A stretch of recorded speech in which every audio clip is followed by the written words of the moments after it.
तळमळला, काळ्या पाण्याची ती भगव्या रक्ताची शाई होती त्या कलमाला. समुद्र नव्हे समरवीराचे आयुष्य पाहिले मी, पुस्तक नव्हे स्वातंत्र्यवीराचे हृदय पाहिले मी. तो देवही गौरविला असेलच ना. हे असे व्यक्तित्व रचताना क्षितिजापाशी तो सूर्य उगवला, सावरकर जन्मत आला.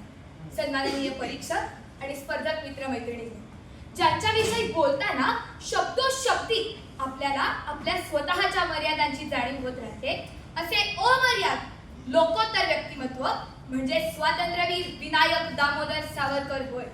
गगनाला भिडणारा झंझावात जेव्हा मनुष्य रूप धारण करतो, तेव्हा सावरकरांसारखे व्यक्तिमत्व संपन्न होते, ज्याची प्रत्येक कृती म्हणजे आकाश खेचून आणणारी वादळी लाटच. आणि भारत मातेचे रुदन ऐकून ही लाट जेव्हा इंग्रजांवर कोसळली, तेव्हा तिला एकाच किनाऱ्याची आस होती. स्वतंत्र हिंदुस्थान, अखंड हिंदुस्थान हे तिचे एकमेव ध्येय होते. दिनांक 1 जुलै 1909 सावरकरांचे सहकारी मदनलाल धिंग्रा यांनी कर्जन वायली या ब्रिटिश अधिकाऱ्याची लंडन येथे हत्या केली.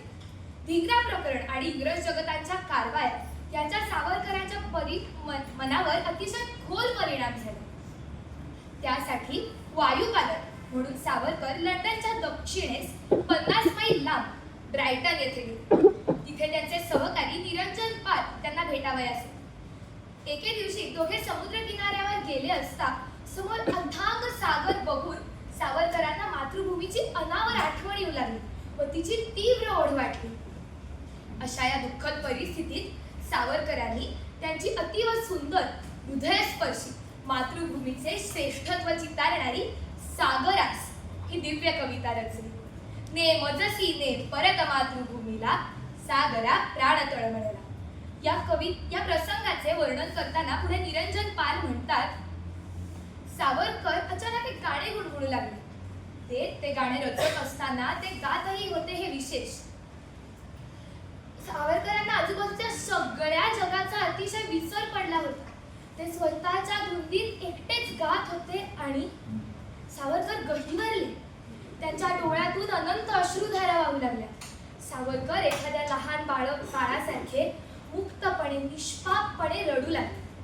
स्वातंत्र्यवीर विनायक दामोदर सावरकर ही 18 अक्षरे म्हणजे राष्ट्राच्या क्रांतीच्या इतिहासातली 18 अक्षरी गीता.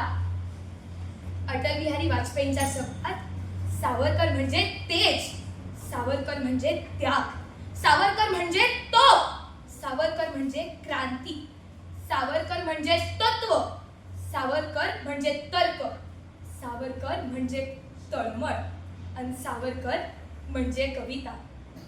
आजच्या जगात आपल्याला 100% आक्रमकतेचे धोरण आवश्यक आहे. किमान लष्करी सक्षमता ही असणे आवश्यक आहे. लष्करी सक्षमता ही आर्थिक, सामाजिक, औद्योगिक व शास्त्रीय अशा अनेक महासत्तांवर अवलंबून आहे. या सर्व महासत्तांमध्ये सक्षम झाल्यास हिंदुस्थान महासत्ता झाल्याशिवाय राहणार नाही.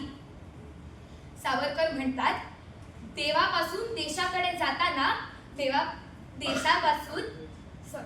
सावरकर म्हणतात, देहापासून देशाकडे जाताना मध्ये देहापासून देवाकडे जाताना मध्ये देश